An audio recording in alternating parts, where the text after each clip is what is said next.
In your solitude on Tatooine, training I have for you.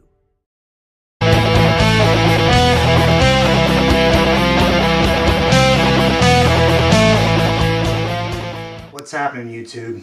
My name is Immortal Coil, and today we're gonna embrace the new year, 2019. I took a slight vacation from YouTube because I had a lot of shit going on. I appreciate all 30 of you sticking around and being patient.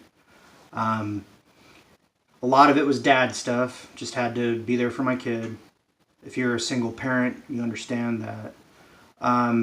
But frankly, a lot of it was survival mode because I didn't know where the next dollar was going to come from or if I'd even have a roof over my head in the ensuing weeks. Still not completely confident about that, but I'm in a better spot than I was.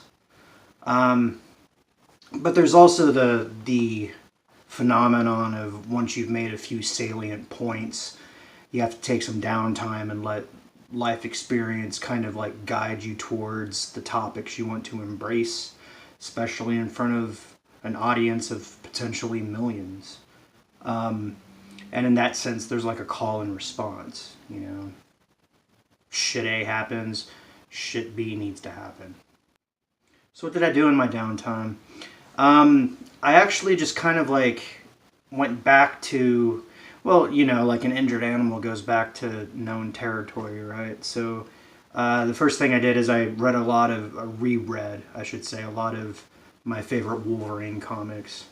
I reread Wolverine Origin, not to be confused with Origins.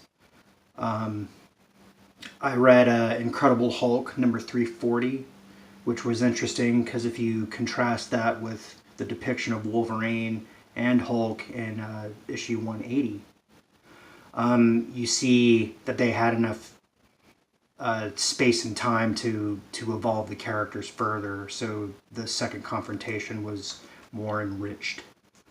Of course, the Chris Claremont and Frank Miller Madripoor epic, yeah, which really defined a lot of Wolverine's character.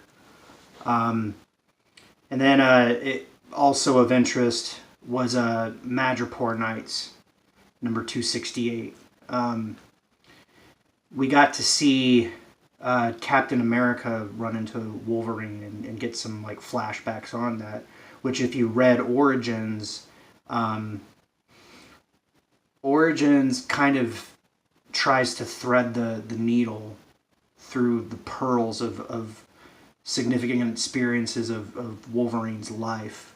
So if you read Origins and then you kind of supplement it with all these other issues, then you get more of a fleshed out version of the guy who ends up calling himself Logan, but was born James Howlett. 3 more issues. Flies to a Spider, probably one of the best like saloon bar fight kind of stories that I've read about this guy. Fatal Attractions, of course, where Magneto shows why he's probably Wolverine's most deadly foe. And then, of course, Old Man Logan, which spun off a couple of different like sequel books and then heavily informed the movie Logan.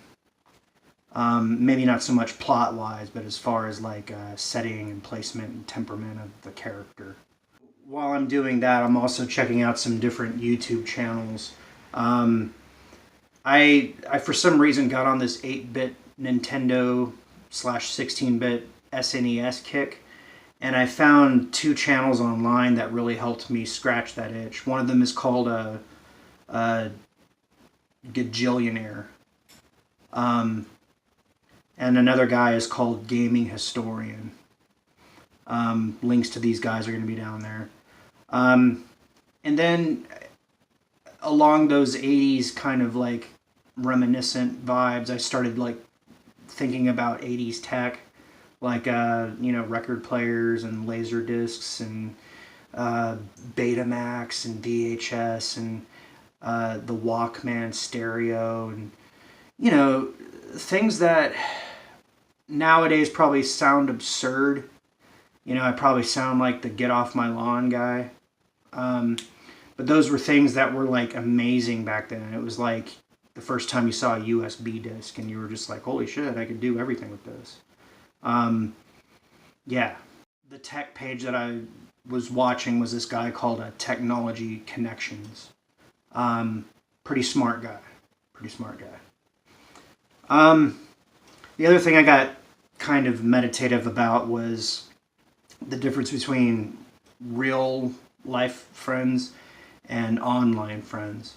Because the truth is, and I think this is probably true for you guys too, is that there's not a lot of people in my immediate sphere that, number one, I would call a friend, but number two, even if I tried to befriend them, would not comprehend what's going on between my ears.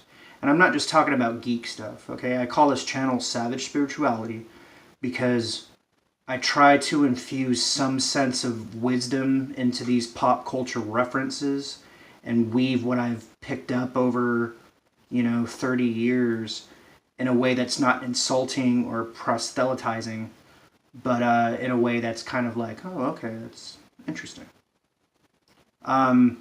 Probably to varying degrees of success.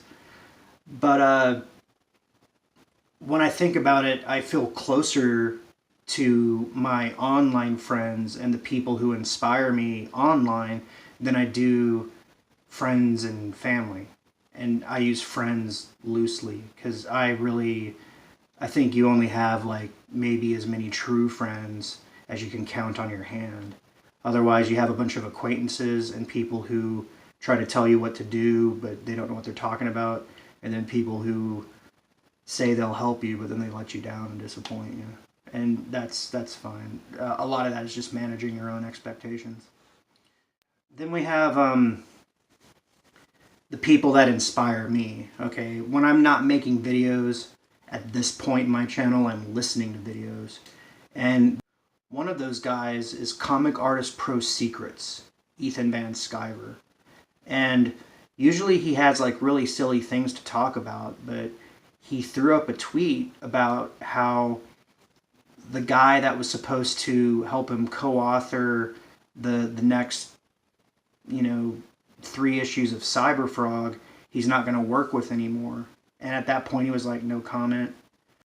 But then it turned out that the gentleman in question, by the name of David Sim, was basically caught admitting that he either had some pedo thoughts or a pedo relationship, which as a father to a daughter is reprehensible to the senses.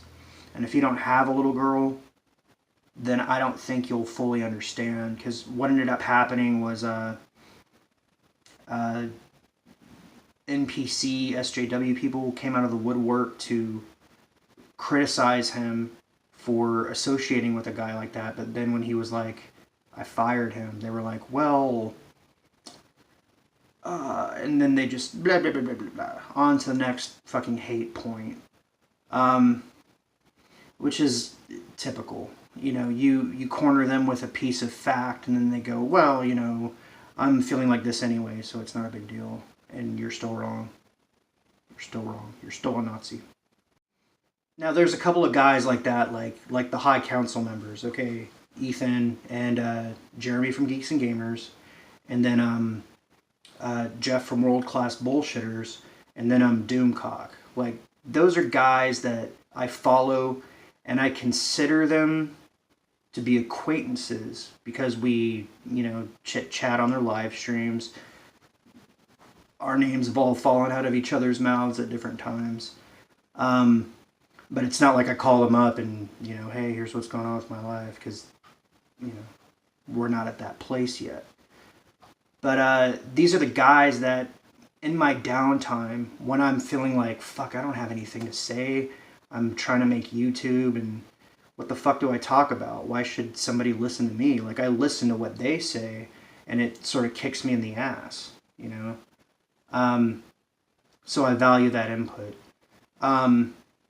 Conversely, though, there are a few channels that I do more or less once a week check in with them, and we talk like people, and they know my real name and all that kind of stuff. But unfortunately, we're losing one of those. My good friends at FANSTRIKE are taking a sabbatical because their career paths outside of YouTube have taken them into different states. I'm closest with Eli, and he's moving with Isaiah to Tennessee. I've spoken with Josiah, not like online in an official like video capacity, but we've done some like FaceTime kind of shit. He's doing his Monkey Man construction gig in Florida, and then we got Levi, who's in North Dakota, handling it like a fucking boss. I wish these guys the best of luck. I'm gonna miss their content. They have something coming up in January, so link is in the description. But we probably won't hear from them for quite a while.